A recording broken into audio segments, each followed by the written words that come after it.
So I've been going back and forth with if I wanted to share this or not. And it's a story time. And it is a story time about the first time I almost lost my brother. So my brother was in a relationship with the mother of his son, and am I out too far? He was in a relationship with the mother of his son, and I'm trying to frame this in a way, but I think I'm just gonna tell the story. So basically, him and her were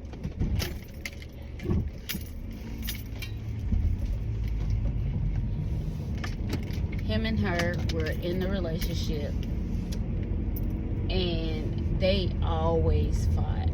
Like, they fought, and I don't even know what they were fighting about in this particular time. But I had it to where my nephew, who was a toddler at the time, was living with me and my oldest daughter. She was about 4 or 5 at the time. I think she was 4. So this had to be in like 2013. So basically, I'm, at my mom's house because my mom would watch the kids during the daytime while I was at work, and then she worked at night, and then I would pick them up. I would pick them up right before she went to work at night. So I'm in the house getting their stuff together. When I pulled up at the house, my brother and the mother of his son, his baby mama, were outside arguing. And they're always arguing. So I went in the house to start to get the kids' stuff ready so we could get in the car and go home, because I was tired and I still needed to, cook and everything. I think I needed to cook. Some nights my mom would cook and feed the kids before I got there. Most nights. So I probably didn't have to cook. I probably just had to get something to eat for me. And sometimes she would have a plate put up for me. Anyway, my brother and his baby mama are arguing, and I go in my mom's room and I'm getting the kids' stuff together to get ready to load in the car. And the door was open so the kids could see out of the storm door. And I was like, y'all get back from there, come back here with me. You don't need to be watching that. So my daughter was like, no, mommy. And my daughter and my brother are close. My daughter was like, no, mommy, she's gonna hurt my uncle. And I was like, no, your uncle's grown, he's okay, come back from the door. And I go back in the room, and next thing I know, I yell up there again, Lana, I know y'all aren't still at the door. And she says, mommy, she hurt uncle. And I'm like, what? And as I'm coming to the front of the house, my brother stumbles against the storm door, and he has blood on his hand, and he kind of puts it on the door. And he was like, oh, she cut me. And I was like, what? So it's blood on the door, and he stumbles. It was like three or four steps leading up to my mom's stairs. And I run out, and he was like, she stabbed me too. And I said, what? And it was raining. So his shirt he had on, I think it was like a blue shirt, and his shirt looked wet, and I'm thinking it's rain. And in my head, all of this is trying to process at the same time, and I'm thinking, why is his shirt so wet? It's not raining that hard. Maybe it's sweat, because he was just in a heated argument and altercation with her. So he was like, she got me right here, and he lifted up his shirt, and he's like in my side, and I see a little slit, and blood is like just pouring out. And then he passes out. I scream for my mom. I'm applying pressure with my hands on the wound. I scream for my mom. My mom runs out. I'm like, get me towels, get me towels. He's been stabbed. My mom, she worked for the hospital. She runs, she grabs me, white towels, tosses them. I catch them, holding them on the wound. She's on the phone with 911. So there was a police station around the corner from her house, and the police were there within like 5 minutes, if that. So they see me on top of my brother. I have blood all over myself and the towels at this point, trying to apply the pressure to keep him from bleeding out. And these cops instantly pull the guns on me. And they're like, get off him now. And I'm like, no, I'm trying to help him. And my mom's screaming at them.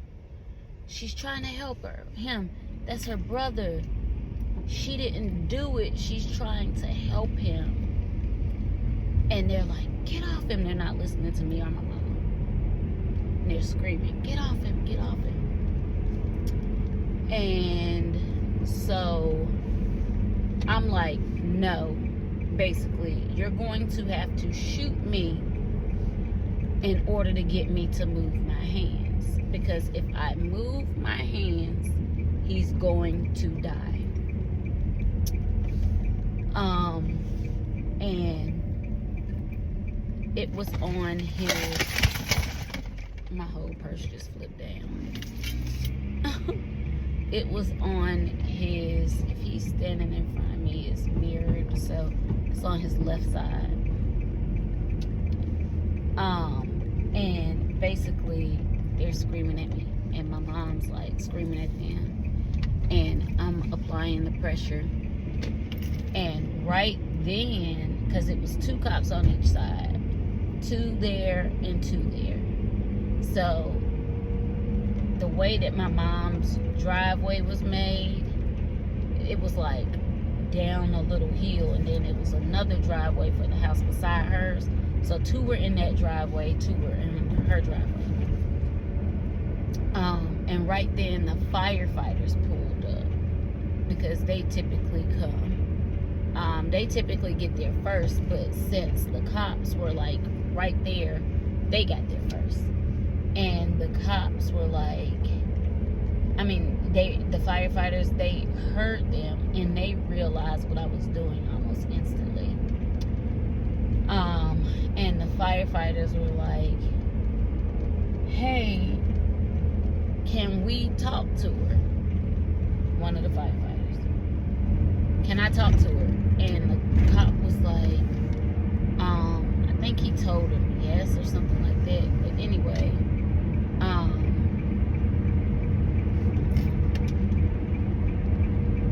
sorry, I'm trying to get over, and this person is a fucking idiot just to get in the other lane. Sorry about that. Anyway, so the firefighter's like, hey, just switch hands with me. I'll put my hand where yours is so you can get up, and and I'll be able to help your brother.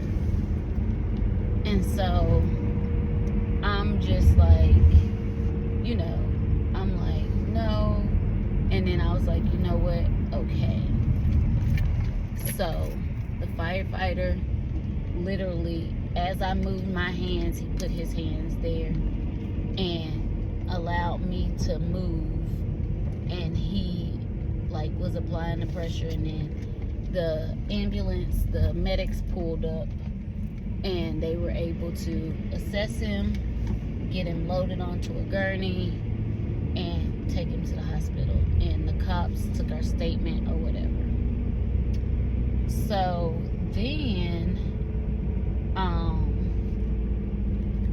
you know, I'd go to the hospital, and my brother was like, you know, don't tell anyone that she did it, because I believe she was like on the run or something. Don't tell anyone that she did it. I don't want her to get in trouble. So I cursed him out something crazy. Like, they had him stabilized, but I don't think they realized like how much bleeding he actually had or something like that. So I cursed him out and I left. I get home and I get a call that he had to be rushed into surgery that night. And he basically almost died during the surgery. So I was stressed. They had him stabilized. And I, you know, same routine every morning. I got up, took the kids to my mom's, and I went to work. And I couldn't take time off of work because I was working for Wells Fargo at that time. And I had just transferred departments. And matter of fact, it was in September. It was in September because I had just come back from Labor Day. I had took time off for Labor Day. So I couldn't have any more time off. So basically, I am at work. I get a call. I step out, and they're telling me they weren't able to get in touch with my mom, and I was the next person to have to make medical decisions for him. And they were telling me that he was in surgery, and they almost lost him a couple more times. And, you know, just giving me an update. He had some internal bleeding and stuff, and they were trying to get him situated.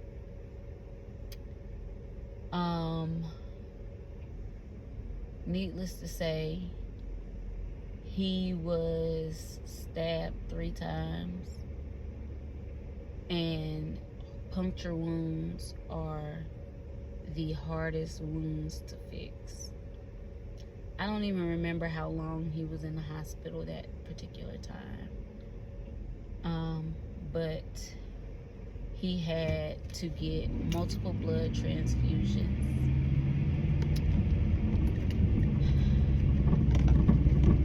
He had to get multiple blood transfusions, and he had the little drain bags, the little blood collection bags, coming from him when he got out of the hospital. And yeah, like, telling this story definitely stirs up a lot in me. And I'm telling this story because I am trying to expose my trauma so that I can in turn heal from it.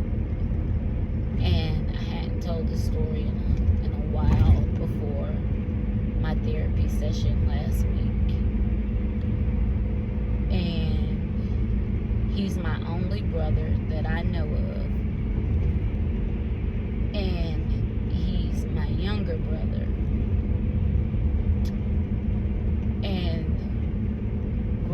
but we were close. He was basically like a best friend. And you know, all kids fight.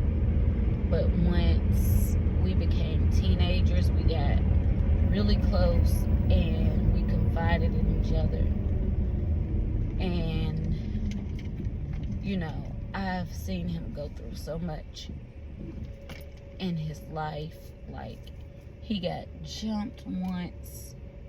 I was maybe 16, so he had to be like 13. He got jumped by like 10 dudes.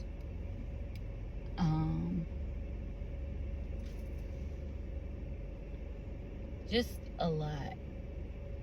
I think he was older than 13, but we're 3 years apart. But yeah, like, the thought that I've almost lost my brother multiple times does not sit right with me. And you know, he got out and he made a full recovery from that incident. But there have been other incidents. That was the first time that it was something serious and I almost lost him. And I am trying to come to terms with the trauma that was experienced behind that, because I do still have nightmares. I do still worry. And I was pushing it all down, and now I'm bringing everything back to the surface so that I can heal from it. And I'm trying to heal so that I can help others heal, especially in my calling and what I feel like God has called for me to do, means for me to do. So yeah, I wanted to come on and share that story with you guys.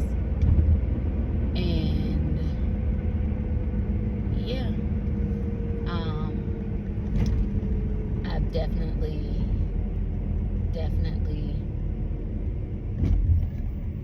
sat with it for a bit.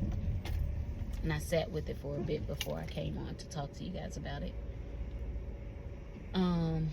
And I feel like when I get home this evening, I do need to journal about it, because if I don't let the feelings out, then it's going to eat away at me.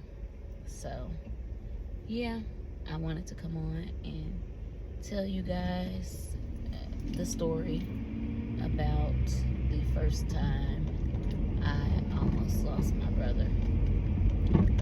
All right, talk to you guys later. Bye.